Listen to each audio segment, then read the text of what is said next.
Hello, my name is Robert Barnes, and today I will be discussing dating through interpersonal communication. I chose this topic because I wanted to dive into the world of dating and exactly what was required to come out of a date successful and different types of interpersonal communication skills that one must have in order to conduct and have a successful and proper date with whoever of your liking. Um, it's been interesting being able to dive into this topic and really come out with more knowledge, sustainable knowledge of what all goes into dating through interpersonal communication. Let me focus that slide. All right, I think you can see that.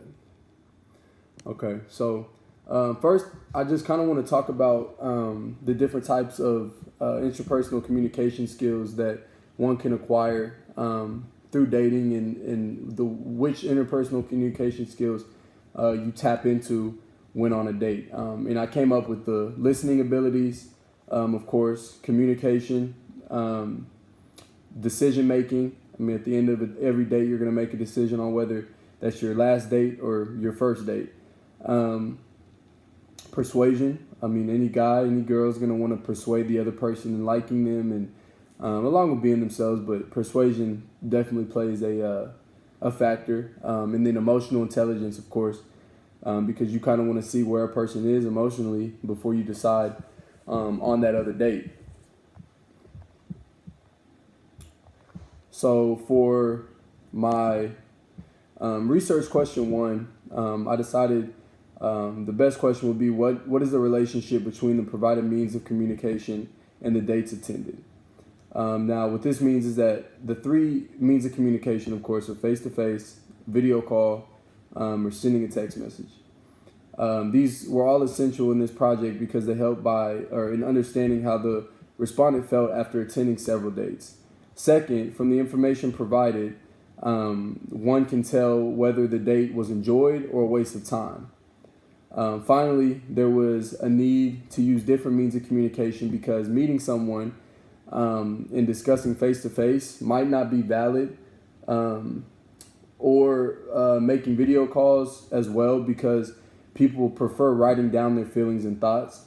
And I know we can all attest to this. We'd much rather write down, how we feel about a person before telling them face-to-face. It's just in our human nature. Get this right. For my research question two, and these are all part of my hypothesis. It was were the dates conducted effectively?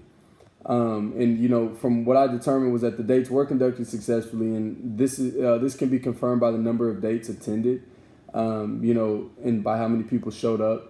Meeting someone for the first time may not be enough to tell that date was performed well, and I got that from White 2018. When dates are extended and people start planning for several days of meeting, it automatically shows that the time was sufficient. Also, from the different conversations conducted, it is clear indication that all the dates went on success. And I think that we can all agree that when you have something planned for a certain amount of time, it's easier to predict a better success rate just due to the likelihood that both parties were looking forward to the event.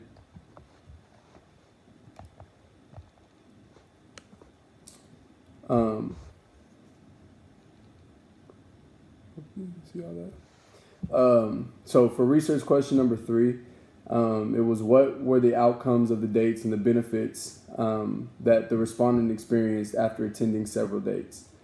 I determined that the benefit that the respondents experienced on the dates is ultimately getting a reliable person to spend time together for the rest of their lives. I mean, at a certain point, you date to marry, and it is through these dates that someone can determine whether or not that person is a potential wife or husband for them.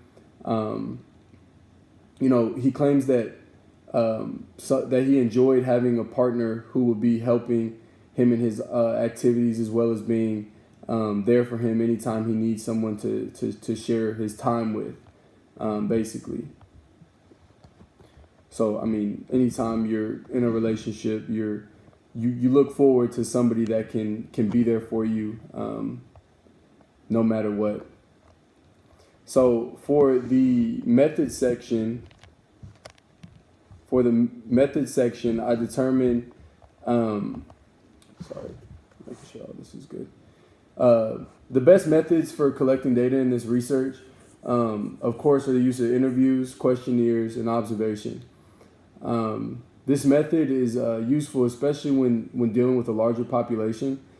Sometimes the data may not be collected effectively if the if the researcher is dealing with a small community.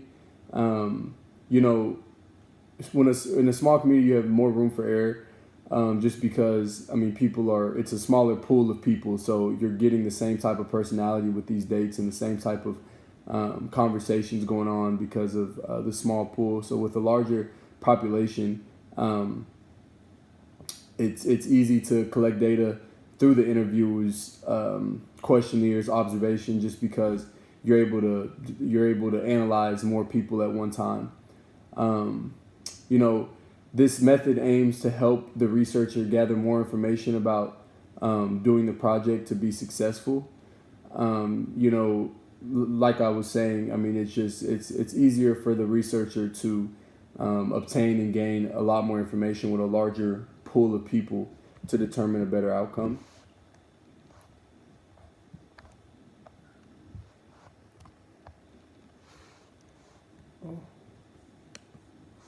In conclusion, the presentation of dates and the consequences was well conducted from the above presentations. We learned that the respondent was able to get the right partner and get to know each other well, which finally led to the family start. From the above presentation, we can tell that everything requires plans and excellent preparation. Going out for a date was an essential step to the respondent took because it finally led to the positive outcomes. Finally, when looking for a lifetime partner, there's a need to take time because once you get married, it is a life journey where, I mean, everybody has to enjoy the decision that has been made. And we can see that through interpersonal communication, you can develop these skills that will ultimately jumpstart your ability to find that spouse, find that person for you, and through the right conducted dates and research. I mean, it's inevitable that conducted the right way, people can find someone who is truly meant for them through various types of dating.